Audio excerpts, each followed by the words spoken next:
Hello friends, movies all about আপনাদের স্বাগত। দেব শুভশ্রী অভিনীত, কৌশিক গাঙ্গুলি পরিচালিত ধূমকেতু মুভির প্রথম গানে গানে টিজার ড্রপ করা হলো। গানটি গেয়েছেন অরিজিৎ সিং ও শ্রেয়া ঘোষাল এবং সুর দিয়েছেন অনুপম রায়। গানটার সির্ফ মুখরাটাই আমরা শুনতে পাচ্ছি অরিজিৎ সিংয়ের গলায়। তবে যেটুকু গান বা মিউজিক টিজারে শোনা যাচ্ছে তাতে মনে হচ্ছে এটা খুব মিষ্টি একটা গান হতে চলেছে। দেব শুভশ্রী দুজনকেই দেখতে খুব সুন্দর লাগছে।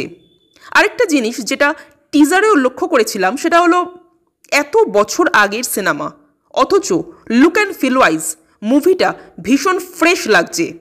মনে হচ্ছে যেন রিসেন্ট শুটিং হওয়া কোনো মুভি। ইভেন গানটা শুনেও মনে হচ্ছে রেকর্ডিংটাও বোধহয় হালেই হয়েছে। গানের সিনটাও কিন্তু খুব সুন্দর লাগছে। পাহাড়ি রাস্তা দিয়ে শুভশ্রী সাইকেল নিয়ে হেঁটে চলেছেন আর দেব পেছন পেছন গান গাইতে গাইতে আসছেন। বেশ মিষ্টি লাগলো সিনটা। তো গানের টিজারটা তো বেশ ভালো লাগলো। পুরো গানটা 7 তারিখ অর্থাৎ সোমবার আসতে চলেছে।